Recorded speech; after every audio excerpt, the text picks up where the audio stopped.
MP चुनाव में आप राजकुमार रोड से हारे थे। ये 84 सीट कसक निकाल सकती है आपकी पुरानी। देखो, लोकसभा का चुनाव और उपचुनाव में रात दिन का अंतर है, लेकिन 5 साल तो रोज जी ने विधानसभा में निकाल दिए, 1 साल विधानसभा में फिर। अगर कोई कर सकता है तो डबल इंजन की सरकार और कड़ी से कड़ी जुड़ेगा, तभी जाके जनता का काम वो होगा।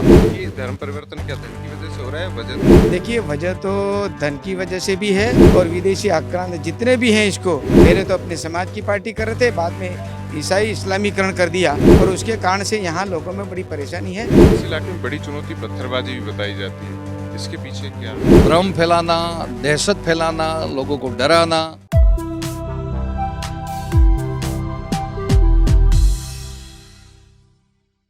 राजस्थान बीजेपी के लिए 84 सीट महत्वपूर्ण है और महत्वपूर्ण केवल विजय के लिहाज से नहीं है, आदिवासियों की अस्मिता को बचाने के लिए और साथ में आदिवासी अंचल में विकास को आगे बढ़ाने के लिए पीएम मोदी के एजेंडे को लागू करने के लिए भी मानी जा रही है।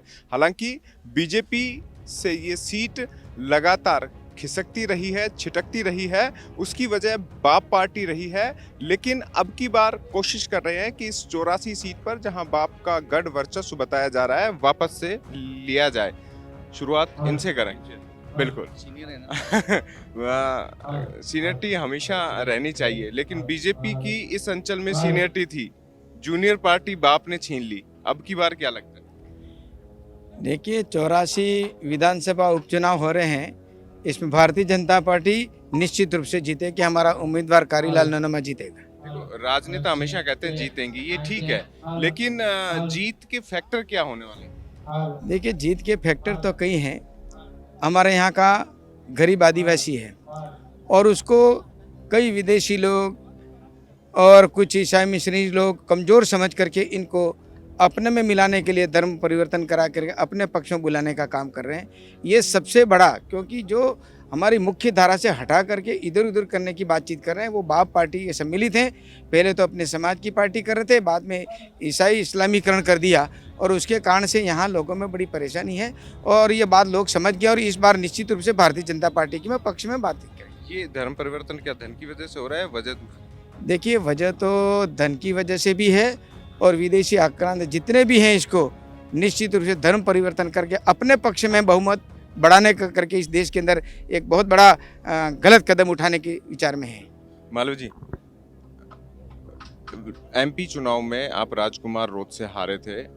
ये 84 सीट कसक निकाल सकती है आपकी पुरानी। देखो, लोकसभा का चुनाव और उपचुनाव में रात दिन का अंतर है।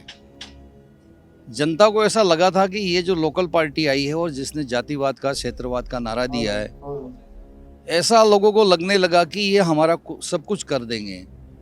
लेकिन 5 साल तो रोज जी ने विधानसभा में निकाल दिए, 1 साल विधानसभा में फिर निकाल दिए और करीबन 3 महीने ये हो गया।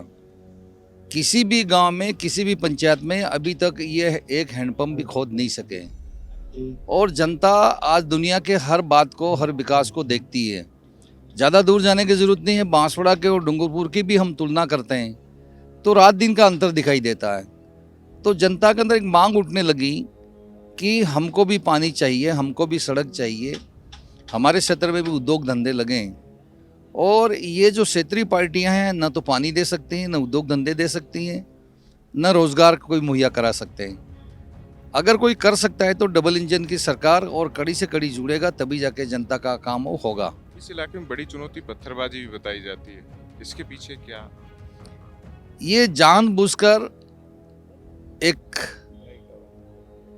भ्रम फैलाना, दहशत फैलाना, लोगों को डराना, ये इनका षड्यंत्र पूर्वक एक कार्यक्रम है। अब सरकार आपकी है।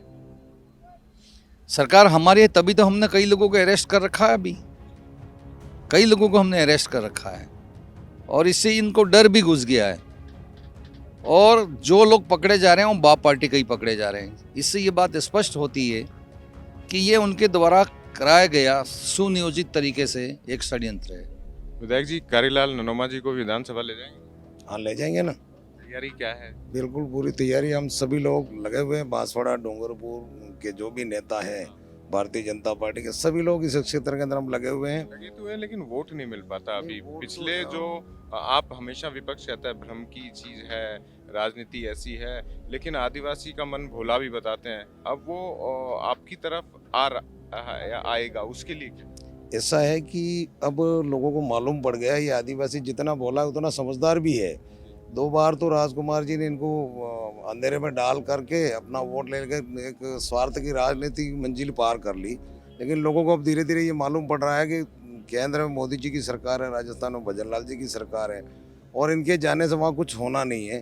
तो अभी सभी लोगों में जागरूकता आ चुकी है कि अब की बार में भारतीय जनता पार्टी को जीताना, हम भी फील्ड में जा रहे हैं, घूम रहे हैं और अब की बार में कारीलाल जी जीतेंगे। असर दिखेगा। ये सवाल मैंने आपके लिए रखा हुआ था, राजकुमार रोड से जुड़ा हुआ, क्योंकि ये बड़ा चर्चित हो रहा है इस इलाके में कि राजकुमार रोड धनवान हो गए, मकान, गाड़ी, ये सारी चीज़ें। और उन्होंने खुद एक भाषण में कहा कि भाई मेरी पत्नी नौकरी में है और मैं भी विधायक MP रह चुका हूँ, मेरे से ऐसी जलन क्यों?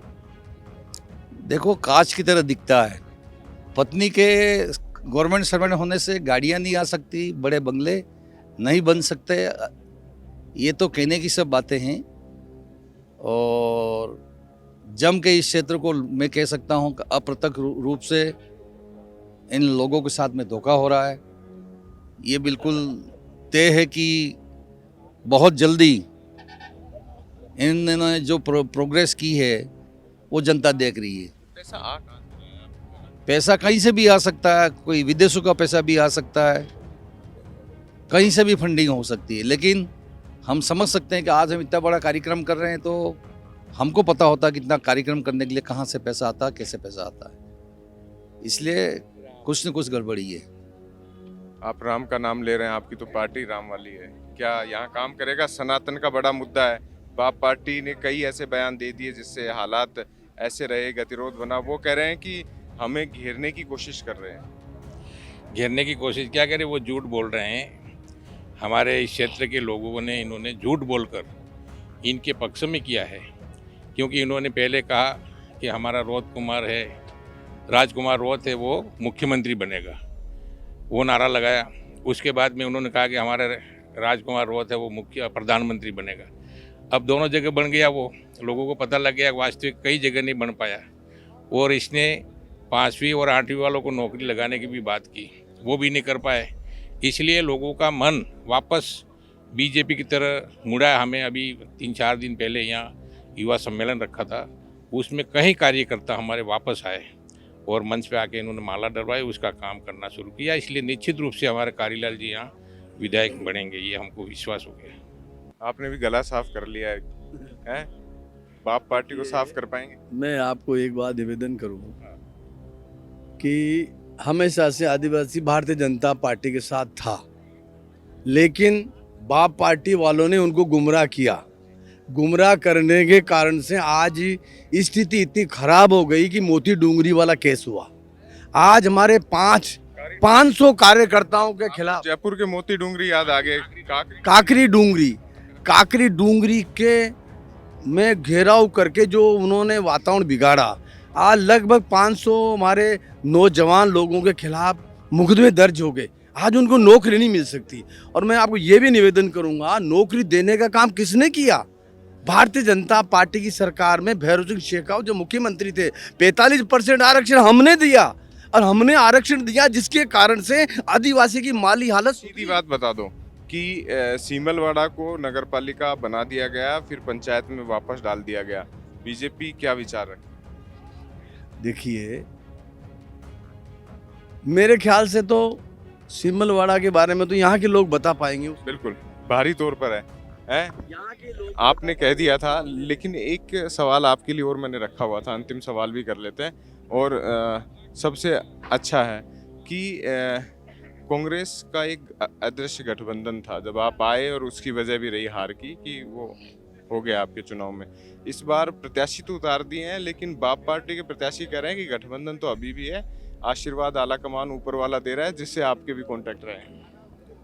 अच्छा तो ये है कि अब तो खैर वो फार्म तो विड्रॉ नहीं कर सकते, लेकिन अभी भी अपील निकाल दें कि हम एक कैंडिडेट रखते हैं, या तो कांग्रेस का रखो या बाप का रखो। फार्म दोनों भर रहे हैं, भाषणों में आमने सामने खींचातान हो रही है और कह रहे हैं कि अदृश्य के रूप से हमारा गठबंधन आज भी है। कहाँ है गठबंधन? अभी पंचायत राज का चुनाव हुआ, गठबंधन हुआ? कल डोटासरा जी आए थे सलूमर के अंदर, तो क्या भाषण करके गए कि बाप पार्टी ने हमारे साथ में कुटाराघात किया जबकि हमने उनको समर्थन किया। तो ये तो टूट चुका है इनका समझौता। क्या समझौता, जनता जान चुकी है। इस चुनाव में निश्चित है बीजेपी दोनों सीटें आपकी आदिवासी वातावरण दिख रहा है, सलूमर के अंदर भी दिख रहा है, यहाँ भी दिख रहा है।